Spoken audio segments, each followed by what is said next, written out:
ప్రార్థించుకుందాం. మహోన్నతుడా, కృప కలిగిన దేవ, ప్రేమ కలిగిన తండ్రి, ఈ సాయంకాల సమయంలో నీ పాద సన్నిధిలో చేరవచ్చిన నీ బిడ్డలందరితో మీరు మాట్లాడండి. నీ మాటలు సజీవమైనవి, సత్యమైనవి, జీవమైనవి. అట్టి మాటలందు విశ్వసించి అట్టి మాటల పైన ఆధారపడు నీ బిడ్డలందరికీ మీరు తోడుగా ఉండి నడిపించమని, నీ ఆత్మచేత నన్ను నడిపించి బలపరచమని యేసుక్రీస్తు పరిశుద్ధమైన నామములో ఈ మనవులు అడిగి వేడుకొని ప్రార్థిస్తున్నాను తండ్రి. ఆమేన్. ఆమేన్.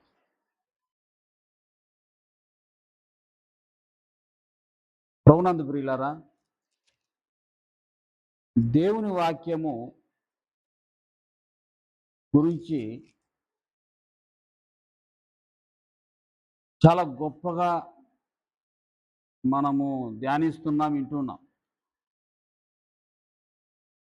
దేవుని వాక్యము అది మంచిది, మేలైనది, విలువైనది, గొప్పది,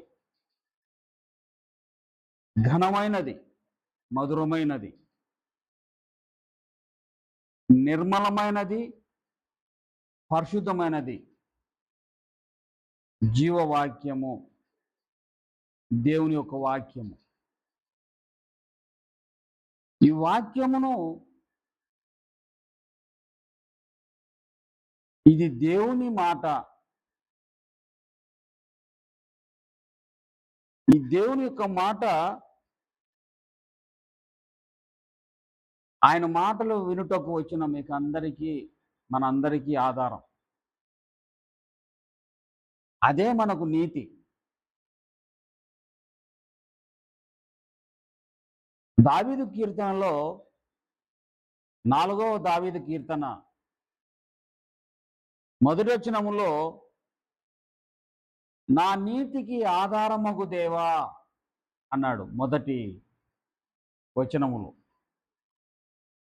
దావీదు అన్నాడు, నా నీతికి ఆధారమగు దేవా, నేను నీతిగా బ్రతకడానికి నీవే నాకు ఆధారం. దేవా, నీవే నాకు ఆధారము లేకపోతే ఆ నీతి ఏంటో మాకు తెలీదు.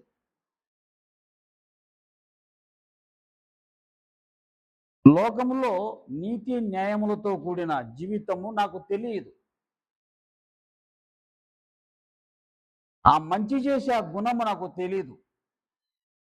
ప్రేమించే గుణం నాకు తెలీదు. క్షమించే ఆ క్షమాపణ ఇచ్చు ఆ తత్వము నాకు లేదు. ఈ లోకములోనే నేను తడువులాడుతూ పరసంబంధమైన లోకమును గురించి నేను ఎరుగకపోవుదును. నాకు నీ దగ్గరే, నీ సన్నిధానం మందే నాకు నీతి ఏంటో తెలిసింది. నీతిగా బ్రతకడము నీ సన్నిధానంలోనే నేను నేర్చుకున్నాను. నీతిగా జీవించడము నీ నుండే నేను పొందుకున్నాను. అట్టి ఆ నీతికి, నేను జీవించే ఆ నీతికి ఆధారము నీవే దేవా అంటున్నాడు. అవును, మన నీతికి ఆయనే ఆధారం. నీతియుక్తమైన జీవితం మనం జీవించడానికి ఆయనే ఆధారం. నీతి కొరకు ఆకలినైనా భరిస్తూ, లేమినైనా భరిస్తూ, నిందలనైనా తట్టుకుంటూ,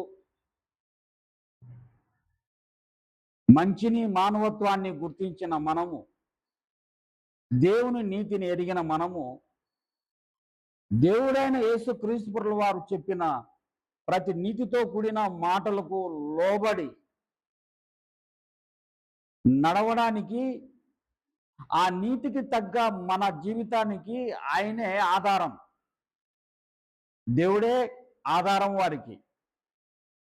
నీతిగా జీవించే వారికి దేవుడే ఆధారము. లోకములో ఏది వారికి ఆశ్రయం ఇవ్వకపోవచ్చు, అర్థం చేసుకొనకపోవచ్చు, హేళన చేయవచ్చు, ఎక్కిరించవచ్చు. కానీ మన దేవుని యందు మనం ఉంచిన ఆ భక్తి, దేవుని యొక్క మాటల్లో ఉన్న ఆ నీతిని నేర్చుకొని విశ్వాసముతో మనల్ని మనము సరి చేసుకుంటూ మన బ్రతుకులు దినములన్నీ కూడా సాగిపోవడానికి మనకు ఆధారము దేవుడే. లోకము నుండి మనకు ప్రశంసలు రావు, ఒకవేళ వచ్చినా తాత్కాలికమే. లోకము నుండి మనకేది మనకు ఇవ్వరు, లోకము నుండి మనము ఏది మనకు దొరకదు. మన ప్రయాసకు, మన జీవనోపాధి కొరకై మనం కష్టం చేయకపోతే మనకు ఏది రాదు.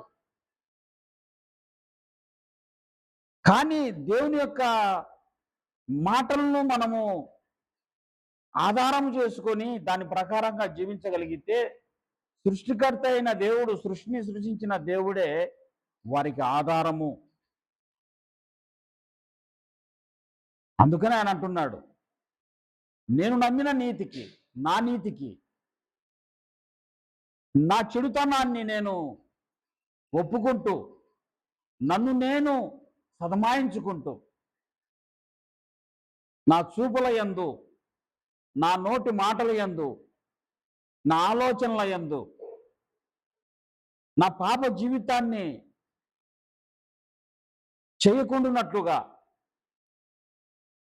నా అహంకార తత్వాన్ని నేను ఒప్పుకొనున్నట్లుగా నీ నీతితో కూడిన మాటలే, దాని ప్రకారంగా నేను జీవిస్తున్నాను. లేకపోతే లోకంలో నేను అహంకారినే, నేను దుర్మార్గునే, నేను మాట దురుసు వ్యక్తినే, నేను దోచుకునేవాడనే, నేను వ్యభిచారినే, దొంగనే, నేను కూడా నా అనేటువంటి స్వభావం కలిగిన వ్యక్తినే. కానీ నీ మాటల చేత, నీ నీతియుక్తమైన జీవితాన్ని నాకు నేర్పించడం ద్వారా నేను నేర్చుకొని నీవే నాకు ఆధారమని నేను ముందుకు సాగిపోతున్నాను. నా నీతికి ఆధారము నీవే దేవా. అవును, తను నమ్మిన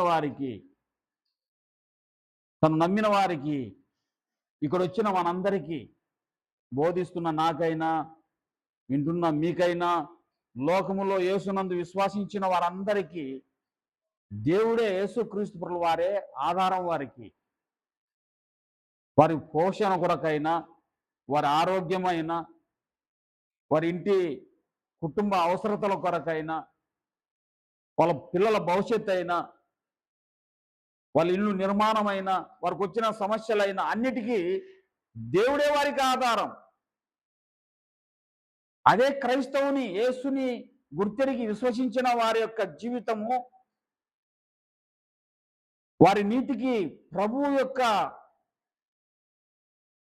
మాటలందు విశ్వసించిన వారికి ఆయన మాటలే ఆధారం. ఒక రైతుకు భూమి అంటే చాలా ఇష్టం. పేదవాడైనప్పటికీ ఒక భూమిని కొనాలని ఎంతో కలలు కన్నవాడు. కూలికి భూమిలో పనిచేస్తూ, కూలీ నాలి చేసుకుంటూ, కాస్తో కూస్తో సంపాదించుకుంటూ, కుటుంబాన్ని పోషించుకుంటూ, ఎంతో వ్యయ ప్రయాసాలతో డబ్బును కూడబెట్టుకొని ఒక బీడు భూమిని కొన్నాడు. బీడు భూమిని కొని భూమిపైన ఆధారపడ్డాడు. ఒక 5 ఎకరాల భూమిని కొన్నాడు. ఈ భూమిపైన ఆధారపడి అదే నాకు ఆధారం అనుకొని కుటుంబం అంతా, భార్య, పిల్లలు, కుటుంబం అంతా భూమిపైన ఆధారపడి ఎంతో కష్టపడ్డారు. రాళ్ళు ఎదిరినారు, గుండ్లు దొబ్బినారు, ఆ ఎత్తు పల్లాలుగా ఉన్న దాన్ని సదును చేసుకున్నారు. డబ్బు లేని స్థితిలో వారే అంత ఎత్తు పొలాలుగా ఉన్న భూమిని సదును చేసుకున్నారు. గడ్డపార, పారతో దుక్కారు. చాలా కష్టపడ్డారు. కంప కొట్టారు, రాళ్ళన్నీ ఏరేశారు, చుట్టూ కంచేశారు, సదును చేసుకున్నారు. అప్పు చేసి పంట పెట్టుకున్నారు. పిల్లరా, వర్షం రాలేదు. వర్షం వచ్చినా ఇత్తనం ఎండిన తర్వాత వచ్చింది. పెట్టుబడి అంతా నాశనం వచ్చింది. మళ్ళీ వాళ్ళ కూలికి వెళుతూ మళ్ళీ వాళ్ళ జీవనోపాధి సాగిస్తూ అప్పును తీర్చుకుంటూ అప్పులు ఉండగానే మళ్ళీ పంట పెట్టే మళ్ళా కాలం వస్తే మళ్ళీ ప్రయత్నం చేశారు. మళ్ళీ అప్పు తెచ్చి పెట్టారు. దానిపైన ఆధారపడ్డారు. అదే ప్రాణం అనుకున్నారు. చివరికి మళ్ళీ సకాలానికి వర్షం వచ్చిన పంట ఇత్తిన ఆ పంటకు తెగులు వచ్చి అదంతా నష్టమైంది. అప్పులు ఎక్కువయ్యాయి, శ్రమలు ఎక్కువయ్యాయి, తినడానికి లేదు. వాళ్ళు ఆధారంగా అనుకున్న ఆధారమైనది వారి జీవితంలో శాపమైంది. భూమిని నమ్ముకున్న వాళ్ళు అదే భూమిలో కుటుంబం అంతా సూసైడ్ చేసుకుని చనిపోయినారు. ఇది ఈరోజు సందేశానికి కొరకై నేను ఏర్పరచుకున్నది కాదు. లోకములో ఎక్కడ చూసినా భూమిపైన ప్రాణం పెట్టుకున్న వారు, ఆధారపడిన వారి యొక్క జీవితాలు. చాలామంది ఏది మాకు ఆధారం అనుకుంటామో, ఏదే మా ప్రాణం అనుకుంటామో, దేన్ని మనం నమ్ముతామో అదే మనకు విరోధమై, అదే మనకు శాపమై, అదే మన దరిద్రతకు లేమికి కారణమై మనల్ని మనము పోగొట్టుకుంటూ మన కుటుంబాన్ని విడిచి మన కుటుంబ సభ్యులకు దూరమై మన కుటుంబంలో సమాధానాలు నెమ్మది లేక మనకు ఆధారమైనదే మనకు శాపమైనట్లుగా మనం చూస్తాం. చాలా కుటుంబాలలో ఈరోజు చాలామంది పైన, కొంతమంది అధికారుల పైన ఆధారపడి, కొంతమంది యవనస్తులైతే సెల్లులు, అది ఎంతవరకు వాడుకోవాలనో అంతవరకే వాడుకోవాలి. అది లేకుంటే నేను బ్రతకలేను అన్నట్లుగా, అది దూరం అయిపోతే నేను చనిపోతాను అన్నట్లుగా వారిలో అది ఒక భాగం అయిపోయి దానిపైనే ఆధారపడి సరిగా ఆయనకి తినక చదవక జీవితాలు పాడు చేసుకుంటూ, తల్లిదండ్రులు కూడా అరిచినా లోబడక. మొన్న ఒక సమాచారం, తల్లి అరిచిందని దాన్ని గుంజుకుందని కొడుకు 12 ఏళ్ళు 15 ఏళ్ళ వాడు అమ్మనే చంపినాడని ఎన్నో వదంతులు వచ్చినప్పుడు ఎంత దారుణమైన పరిస్థితి. నిజంగా సమాధానం లేని సమాజంలో ఆధారపడినది వారి జీవితాలకు ఆశీర్వాదం కాకుండా శాపమై వారిని బాధించడం మనం చూస్తాం. కానీ యేసుక్రీస్తు ప్రభువారు అనే నీతితో కూడిన మాటలు, యేసుక్రీస్తు ప్రభువారు అనే దేవుడు, సమాధానంతో కూడిన ఆయన మార్గము, ఆ నీతిమంతుని ఆధారం చేసుకుంటే, ఆ నీతిమంతుని యొక్క మాటలు ఆధారం చేసుకుంటే, ఆ నీతిని మనం ధరిస్తే ఆ నీతి మనల్ని ధరిస్తుంది. యోబు గ్రంథము 29వ అధ్యాయము, యోబు గ్రంథము 29వ అధ్యాయం 14వ వచనం. నేను నీతిని వస్త్రముగా ధరించుకుంటుని అన్నాడు. నేను నీతిని వస్త్రముగా ధరించుకుని ఇంటిని గనుక అది నన్ను ధరించుకొనేను. అబ్బా కదా, నేను నీతి అనే దేవుణ్ణి నేను వస్త్రముగా ధరించుకున్నాను, అదే నన్ను ధరించుకుంది, అది మనల్ని ధరించుకుంటుంది. నేను నీతి అనే దేవుణ్ణి నా సొంత రక్షకునిగా నేను అంగీకరించాను, ఆయనే నన్ను ఆధారం చేసుకున్నాను కనుక అది నన్ను ధరించింది. నేను ఆయన నమ్మిక ఉంచాను, అది నన్ను కాపాడింది. నేను ఆయన విశ్వాసించాను, అదే నన్ను బ్రతికించింది. అవును, వారి నీతికి ఆధారము ఆయనే. మన నీతికి ఆధారం ఆయనే. గనుకనే ఆయనందు నమ్మిక ఉంచువారు కదిలించబడలేదు. 125వ కీర్తన 125వ కీర్తన మొదటి వచనం. యెహోవాయందు నమ్మిక ఉంచువారు కదలక నిత్యము షియోను కొండవలె యుందురు.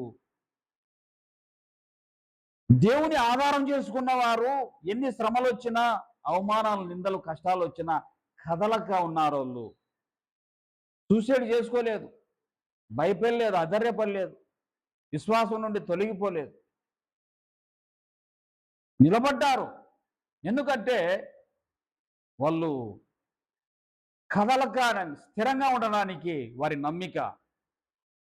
మాకు ఆధారం ఆయనే, మేము కదిలించబడం. యోబుకు అపవాది వచ్చి దేవుని దగ్గర పర్మిషన్ తీసుకొని యోబుని కదిలించాలని శోధించిన, యోబు అనగా ఆయన తట్టు తిరుగువాడు అని అర్థం. కష్టం వచ్చినప్పుడు ఆయన తట్టు తిరుగుతాడు, సంతోషం వచ్చినప్పుడు ఆయన తట్టు తిరుగుతాడు, రోగం వచ్చినప్పుడు ఆయన తట్టు తిరుగుతాడు. అన్ని విషయములలో ఆయన తట్టు తిరుగువాడు. యోబు అనగా ఆయన తట్టు తిరుగువాడు, పొద్దుతిరుగుడు పువ్వు లాంటి వాడు. పొద్దుతిరుగుడు పువ్వు సూర్యుడు ఉదయించినప్పుడు తూర్పు పక్క ఉంటుంది, సూర్యుడు మధ్య ఆకాశంలో ఉంటే మధ్యగా నిటారుగా ఉంటుంది, పరమటి పక్క వాలితే పన్నెండు పక్క ఉంటుంది. యోబు యొక్క భక్తి జీవితం అటువంటిదే. ఆశీర్వాదంలోనైనా కష్టంలోనైనా ఆయన ఆధారం చేసుకున్నాడు, ఆయన్ను ధరించుకున్నాడు, నీతిని ధరించుకున్నాడు. కనుకనే ఆయన్ను నీతి ధరించుకుంది. యోబు యొక్క జీవితంలో మనకు తెలిసిన సమాచారం పరిశుద్ధ గ్రంథం చెప్పేది. ఆయన నీతిమంతుడు, యథార్థవంతుడు, దేవుని యందు భయభక్తులు కలిగిన వాడు. ఆయన వంటి వాడు ఆ ప్రాంతంలో ఒక్కరూ కనిపించలేదని యోబు గ్రంథం మొదటి అధ్యాయంలో మనం చూస్తాం. కుమారులు, కుమార్తెలు, బహుమంది పనివారు, పశువులు, పశు సంపద, భూ సంపద, పంట, అనేకమైన ఆస్తిపాస్తులతో ఆశీర్వాదకరంగా ఉన్న యోబు ఒక్కసారిగా ఎటువంటి శోధనలకు గురయ్యాడో, ఎటువంటి బాధలకు గురయ్యాడో, ఎటువంటి అనారోగ్యానికి గురయ్యాడో, ఎన్ని నిందలు ఓర్చుకున్నాడో, స్నేహితులు వచ్చి దూషించిన, మంచి పొందిన వారందరూ ఆయన్ను హేళన చేసిన, నవ్విన, ఎకరించిన, ఆయన దేవుడే నా నీతికి ఆధారం అన్నాడు. ఆయనే ఇచ్చెను, ఆయనే తీసుకోలేను, ఆయనకు స్తోత్రం అన్నాడు. ఆయన ఎవరిని నిందించలేదు. అవును, అట్టి వారికి, వారి నీతికి, అట్టి ప్రభు మాటలందు విశ్వసించి సాగిపోయే వారికి ఆయనే ఆధారం, మరొక ఆధారము లేదు. ఆయనే ఆధారం చేసుకున్నాడు యోబు. యోసేపు జీవితం అంతే, నీతిమంతుడైన యోసేపు జీవితం అంతే. తన అన్నగారు బాధ పెట్టిన, తన అన్నగారు చంపాలనుకున్న, అమ్మి వేసిన ఐగుప్తుకు, పోతిఫర్ ఇంట్లో తన భార్య తన పైన నింద వేసిన, చెరసాలలో వేయబడిన, ఎవరు నిందించలేదే. ఆయన నాకు ఆధారం అనుకున్నాడు. గనుకనే యోసేపు తండ్రి అయిన యాకోబుకు 12 మంది సంతానములో 11వ వాడైన యోసేపుని దేవుడు గొప్పగా ఆశీర్వదించి ఐగుప్తుకు ప్రధాని చేసినట్టుగా మనం పరిగణనలో చూస్తాం.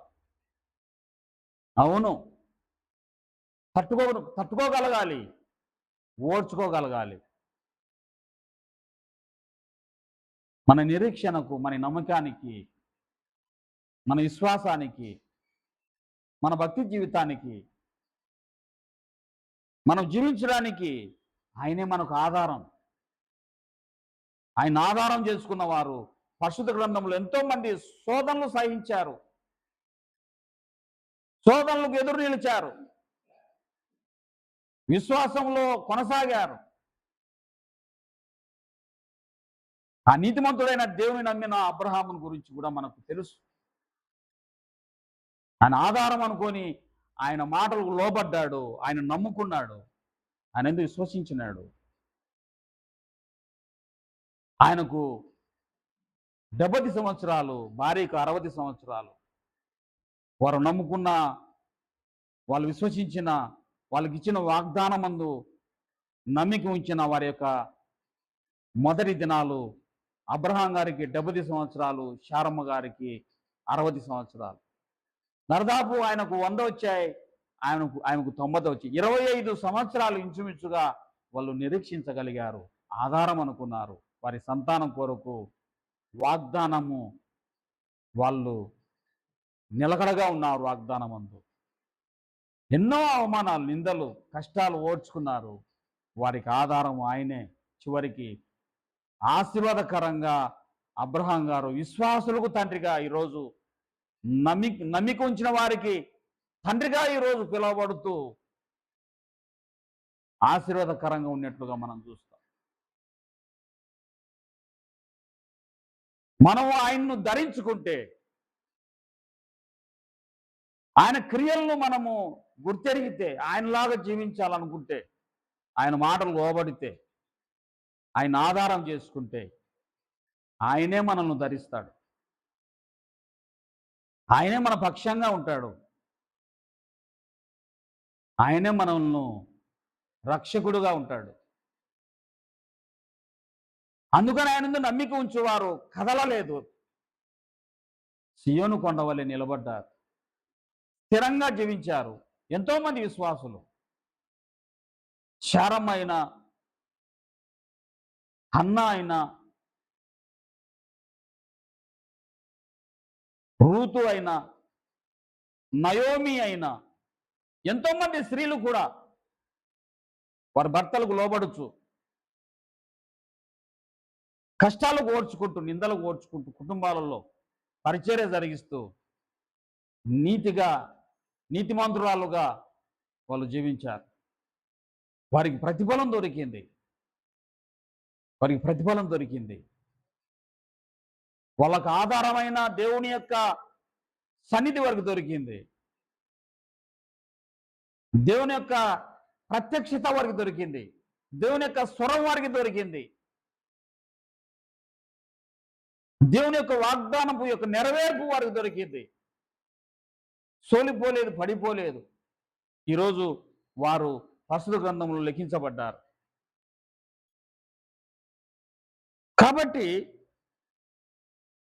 నీతిమంతుడైన యేసుక్రీస్తు ప్రభువు వారు మనకు ఆధారం. మన నీతికి ఆధారం ఆయనే. మన నీతికి ఆధారం ఆయనే. మన మార్పుకు ఆధారం ఆయనే. మన క్రియలకు ఆధారం ఆయనే. మన యొక్క ఒక ప్రత్యేకమైన జీవితానికి, ఒక క్రైస్తవ బ్రతుకుకు, ఒక పరిశుద్ధులుగా పిలువబడ్డానికి, ఇల్లు దేవుని యొక్క జనాంగము, దేవుని యొక్క పిల్లలు, యేసుక్రీస్తు యొక్క పిల్లలు అని పిలువబడ్డానికి యేసుక్రీస్తు ప్రభువు వారే మనకు ఆధారము. నిత్య రాజ్య వారసులముగా నిత్య మహిమలోకి చేరడానికి ఆయనే మనకు ఆధారం. చివరిగా మనం ఒక వాక్యం చదువుకుందాం. చూడు, కీర్తనల గ్రంథము 62వ కీర్తన, 62వ కీర్తన 5వ వచనం. 62వ కీర్తన 5వ వచనం. నా ప్రాణమా, దేవుని నమ్ముకొని మౌనంగా ఉండుము. ఆయన వలననే నాకు నిరీక్షణ కలుగుచున్నది. ఆయనే నా ఆశ్రయదుర్గము, నా రక్షణకు ఆధారము, నా ఎత్తైన కోట. నేను కదిలింపబడను. నా రక్షణకు, నా మహిమకు దేవుడే ఆధారము. నా రక్షణ, నేను రక్షించబడ్డానికి, నేను మహిమలో చేరేటంత వరకు నా మార్గమును సరళము చేస్తూ, నా కుడి పక్కన 10,000 మంది పడినను, నా ఎడమ పక్కన 10,000 మంది కూలినను అపాయం రాకుండా నా గుడారాన్ని రక్షిస్తూ, ఆ మంచి కాపరి నాకు కాపరిగా ఉంటూ నన్ను నడిపిస్తున్న ఆ దేవుడు నాకు ఆధారము. నా ఆశ్రయ శృంగము, నా ఆశ్రయపురము. నేను మౌనంగా ఉంటాను. శోధనలు వచ్చిన, బాధలు వచ్చిన, నా దేవుని నమ్ముకొని నేను మౌనంగా ఉంటాను. ఎంతోమంది పరిశుద్ధ గ్రంథంలో అటువంటి దేవునికి నమ్ముకొని ఆధారం చేసుకొని వాళ్ళ జీవితాన్ని సాగించారు. గనుకనే దావీదు కూడా అంత మంచి సాక్ష్యం ఇస్తున్నాడు. నా నీతికి, నా పరివర్తనకు, నా పరిశుద్ధతకు ఆయనే నాకు ఆధారము. తను తప్పు చేసినప్పుడు ఆయన మాటల చేత సరి చేసుకున్నాను. నేను ప్రయాణములో నా మార్గమును ఆయనకే అప్పచెప్పాను. నా యుద్ధములలో ఆయన్నే నేను ముందుంచుకున్నాను. నా పరిపాలనలో ఆయనే నాకు రాజు, పరిపాలకుడు. నా బ్రతుకు దినములన్నీ కూడా కృపాక్షేమములే నా వెంట రావడానికి ఆయనే నాకు ఆధారం. నేను కదిలింపబడను, నేను దేనికి భయపడను. నేను పండుకొని నిద్రపోవుదును, నేను మేలుకున్న వాడనవుదును. చూడండి, కీర్తన గ్రంథము 3వ కీర్తన ఏమన్నాడు చూడండి.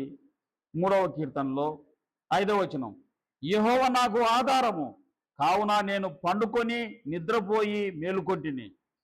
10,000 మంది దండెత్తి నా మీదికి వచ్చి మోహరించినను నేను భయపడను. ప్రశాంతంగా నిద్రపోతాను. నా ఇంట్లోకి వస్తాను, భోంచేస్తాను, మళ్ళీ నేను టయానికి లేస్తాను. నేను ఇంత సంతోషంగా సమాధానంగా జీవించడానికి నాకేం శత్రువులు లేరని కాదు. నాకు శత్రువులు ఉన్నప్పటికీ 10,000 మంది దండెత్తి నా మీద మోహరించి నన్ను చంపాలనుకున్నప్పటికీ నేను భయపడను. ఎందుకంటే నాకు ఆధారం ఆయనే. 23వ కీర్తనలాడు, యెహోవా నా కాపరి, నాకు లేమీ కలగదు. ఆయన నాకు ఆశ్రయపురంగా ఉన్నాడు, నాకు ఆశ్రయదుర్గంగా ఉన్నాడు. ఆయన నా కాపరి. అవును, మన నీతికి మనము ఆయన సన్నిధిలో కనిపెట్టి మన జీవితానికి ఆధారం ఆయనే. ఆయన మాటలే, ఆయన నియమించిన నియమాలే, ఆయన చట్టమే, ఆయన కట్టడలే, ఆయన కృపే, ఆయన సన్నిధిలో మనం గడిపే ఆ జీవితమే, మనం చక్కదిద్దుకునే మన యొక్క విశ్వాసమే మన నీతికి ఆయనే ఆధారము. మన ఆ విధంగా మార్పు చెందడానికి ఆయనే ఆధారము. కాబట్టి నా నీతికి ఆధారముగు దేవా అని ఆయన వాక్యం ద్వారా మనతో మాట్లాడుతూ హెచ్చరిస్తూ ఉన్నాడు.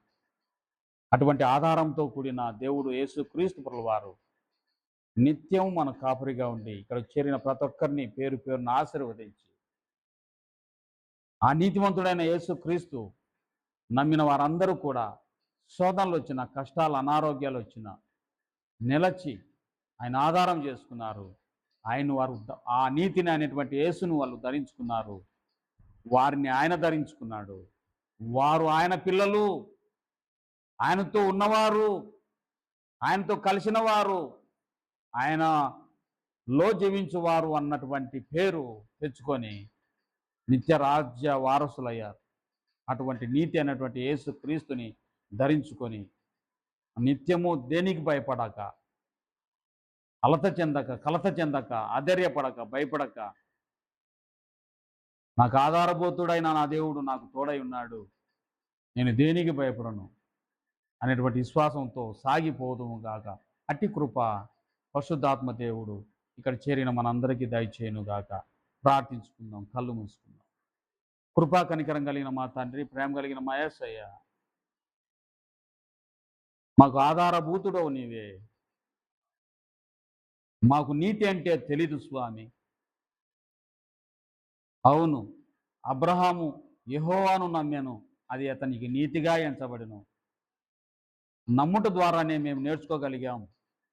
ఆ విధంగా బ్రతకడానికి ఇష్టపడుతున్నా. మాకు ఆ నీతే మాకు ఆధారమై మమ్మల్ని నడిపిస్తూ మాకు నేర్పిస్తూ మాకు బ్రతుకునిచ్చి మమ్మల్ని ఆశీర్వదిస్తూ నడిపిస్తున్నందుకు స్తోత్రాలు. ఇక్కడ వచ్చిన నీ బిడ్డలందరినీ పేరు పేరున దీవించి నీ ఆత్మచేత నింపి నైనా నీపైన ఆధారపడిన వారైన నీ బిడ్డలకు ఏది అవసరతో నీకు తెలియను స్వామి.